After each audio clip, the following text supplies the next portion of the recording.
नमस्कार साथियों, मैं विवेक आप लोगों का स्वागत करता हूं साहित्य गुरु यूट्यूब चैनल पे। और जैसा कि आप सभी को पता है कि हम इस प्लेटफॉर्म के माध्यम से हिंदी साहित्य यूजीसी नेट की तैयारी करते हैं। तो आज इसी सिलसिले में हम अज्ञे के द्वारा लिखित एक कविता को पढ़ेंगे जो कि बहुत ही ज़्यादा महत्वपूर्ण है।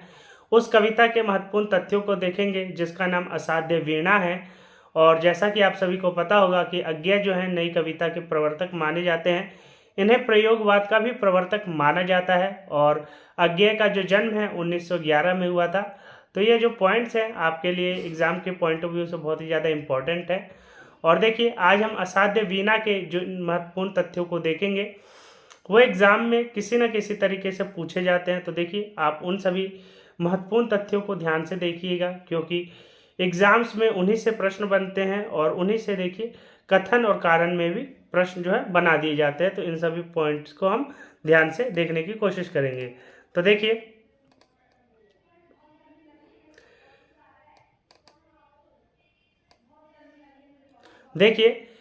प्रयोगवाद और नई कविता के जो प्रवर्तक हैं अज्ञे जी ने अपनी सभी विधाओं में अद्भुत प्रयोगात्मक प्रगति का परिचय दिया है।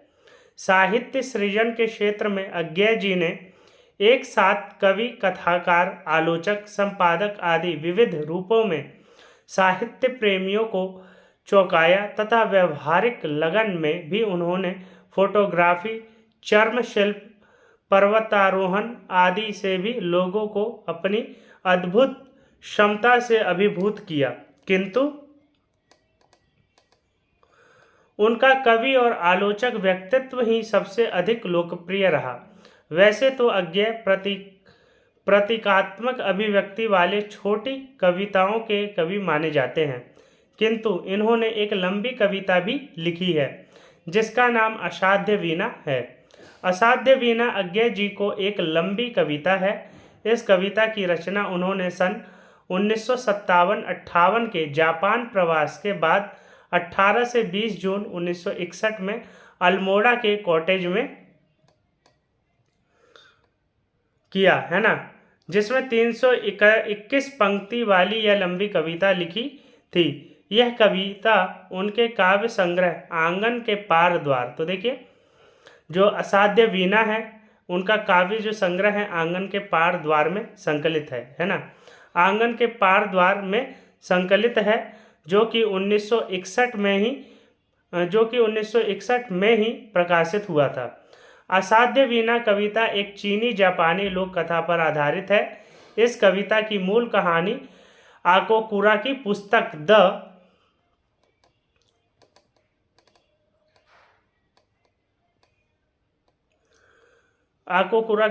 द बुक ऑफ टी में टेमिंग ऑफ हॉर्पे शीर्षक में संकलित है। तो देखिए, ये जो कहानी है मतलब इस कविता का जो आधार है चीनी जापानी लोक कथा है और उसमें ये जो कथा है बहुत ही ज़्यादा मतलब बहुत चर्चित है। इस कहानी का भारतीयकरण जो है अज्ञे जी के द्वारा किया गया है। तो देखिए क्या है, इसकी मूल कथा इस प्रकार है। लुंगामिन नामक घाटी में एक विशाल किरी वृक्ष था जिसमें किसी जादूगर ने एक वीणा का निर्माण किया। अनेक वाद्य कलाकार इस वीणा को बजाने के लिए कोशिश करके हार गए पर इस वीणा को नहीं बजा सके, इसलिए इसका नाम असाध्य वीणा पड़ गया। अतः अंत में वीणकरों का राजकुमार पीवो की इस वीणा को साध पाते हैं। तो देखिए, यह भी पूछा जा सकता है कि राजकुमार पीवो जो है ना वही साध पाते हैं इस वीणा को। फिर क्या है, उसने वीणा से ऐसी तार छेड़ी कि उससे तरह तरह की स्वर लहरियां फूट पड़ी। कभी उसमें से प्रेम गीत निकलता था तो कभी उसमें से युद्ध का राग सुनाई पड़ता था। इस प्रकार की कथा बौद्ध धर्म के झेन संप्रदाय में भी प्रचलित है जो एक ध्यान संप्रदाय है। इस संप्रदाय का मानना है कि सत्य का ज्ञान ही वास्तव है, आत्मज्ञान है। ताओ वासियों ने भी इस प्रकार की कथा प्रचलित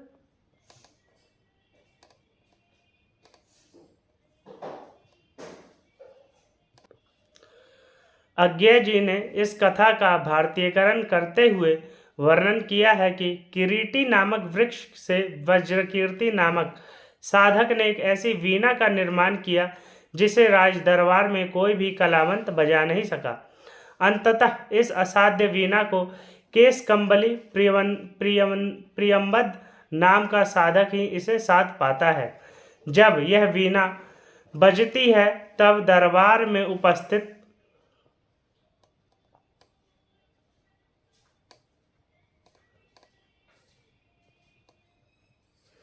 राजा रानी और प्रजाजनों को अपने अपने व्यक्तित्व और भावनाओं के अनुसार उन्हें अलग अलग संगीत सुनाई देता है।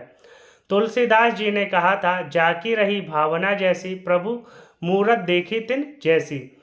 इससे ये अर्थ निकलता है कि व्यक्ति को सत्य की उपलब्धियां अपने व्यक्तित्व और अपने वैचारिक स्तर के अनुरूप ही हो पाता है।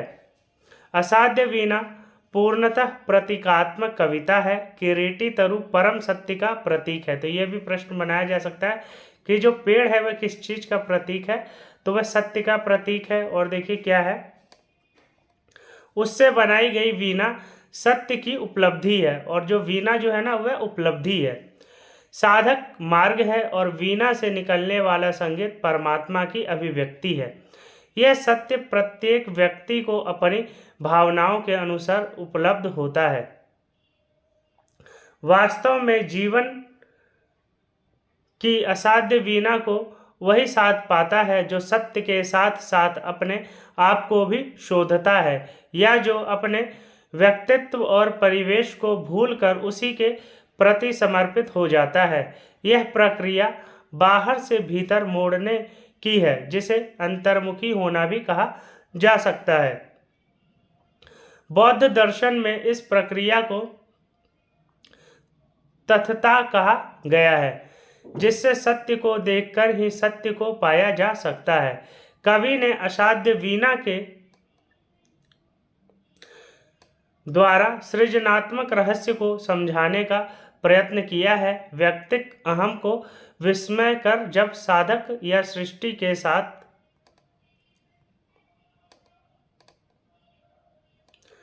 लयबद्ध हो जाता है तब रचनात्मक चमत्कार पैदा होता है। और देखिए असाध्य वीणा जो कविता है उसकी मैं पहली पंक्ति लेके आया हूँ, क्योंकि प्रश्न बनने की संभावना इसी पंक्ति से सबसे ज़्यादा है, तो इसको देख लीजिए। आ गए प्रियंबद केश कंबली, गुफा गेह राजा ने आसन दिया, कहा कृतकृत हुआ मैं तात पधारे आप, भरोसा है अब मुझको साध साध आज मेरी जीवन की पूरी होगी। तो देखिए केश कंबली जो है वो एक मतलब ऋषि या मतलब एक तरह के मतलब साधक है जो कि गुफाओं में रहते हैं, और उनके जो बाल हैं इतने बड़े बड़े हैं कि उनके शरीर को उन्होंने कंबल की तरह ढक रखा है, इसीलिए हम उनको केश कंबली कहते हैं। और प्रियंबद प्रियंबद केश कंबली है ना। और जो राजा है उनके स्वागत के लिए मतलब बहुत ही ज़्यादा उत्सुक हो जाता है, क्योंकि उनके दरबार में एक ऐसी वीणा रखी हुई है जिसको कोई भी बजाने में मतलब समर्थ नहीं हो पाता। तो उसको आस लगती है कि हाँ ये शायद इस वीणा को बजा पाएगा, और वे जो होते हैं उस वीणा को बजा भी देते हैं। तो देखिए क्या है आगे, इसको देख लेते हैं। लघु संकेत समझ राजा का, गन दौड़े लाए असाध्य वीणा, साधक के आगे रख उसको हट गए सभी को उत्सुक आंखें, एक बार वीणा को लख टिक गई। प्रियंबद के चेहरे पर यह वीणा उत्तराखंड के गिरी प्रांतर से घने वनों में जहाँ तपस्या करते थे वत्रचारी, बहुत समय पहले आई थी। पूरा तो इतिहास न जान सके हम, किंतु सुना है वज्रकीर्ति ने मंत्रपूर्त जिस अति प्राचीन किरीट तरु से इसे गढ़ा था, उसके कानों में हम शिखर रहस्य कहा करते थे अपने। तो देखिए वज्रकीर्ति जो था एक साधक था, और उसने मंत्र के माध्यम से इस वीणा को बनाया था, और किरीट नामक वृक्ष से इस वीणा का निर्माण हुआ था, और उत्तराखंड की पहाड़ी उत्तराखंड में इसका निर्माण हुआ था। तो ये सारे पॉइंट जो है आपको याद करने वाले पॉइंट है, और इनसे प्रश्न बनने बहुत ही ज़्यादा संभव है। ठीक है, और देखिए क्या है, उसके कानों में हिम शिखर रहस्य कहा करते थे, अपने कंधों पर बादल सोते थे, उसकी करी सूंडों सी डाले, हिम वर्षा से पूरे वन यूथों का कर लेती थी। तो ये जो मतलब कविता का मैं कुछ अंश लेके आया था, क्योंकि ये जो कविता है बहुत ही लंबी कविता है। सारी कविता को अगर मैं यहाँ पे पढ़ाऊँगा तो बहुत ही ज़्यादा लंबा वीडियो हो जाएगा। तो आप लोग कविता जो है उसको खुद से पढ़ लीजिएगा, लेकिन जो महत्वपूर्ण तथ्य हैं उसको मैं आपको यहाँ पे साझा कर रहा हूँ। तो देखिए, अब इसका सारांश भी देख लेते हैं कि जो कविता है उसका सारांश क्या है। देखिए, सारांश क्या है, कविता में कवि का उद्देश्य क्या है, कथा कहना नहीं है। मतलब कविता के माध्यम से कोई कथा कहना या कहानी बताना नहीं है। उनका उद्देश्य जो है सत्य को व्यक्त करना है। मतलब जो सत्य है ना उसको दिखाने की कोशिश करना है। और देखिए क्या है, इसलिए असाध्य वीणा वर्णनात्मक कविता ही नहीं वरना एक प्रतीकात्मक कविता भी है। मतलब असाध्य वीणा में केवल वर्णन ही नहीं, प्रतीकों के माध्यम से वर्णन किया गया है। तो ये प्रश्न पूछा जा सकता है कि असाध्य वीणा जो है किस कैसी कविता है। तो लंबी कविता है, वर्णनात्मक कविता है और प्रतीकात्मक कविता है। तो ये तीनों गुण जो है इस कविता में है। कविता का घटनाक्रम, पात्र, प्रियम्बद, असाध्य वीणा, उसके संगीत, किरीटी तरु, राजा रानी तथा अन्य जन आदि सब प्रतीक हैं। और कविता में यह प्रतीत होता है कि जीवन का एक मूल सत्य है जिसे शब्दों में व्यक्त नहीं किया जा सकता है। प्रियम्बद जीवन के अनकहे सत्य का साक्षी भर है।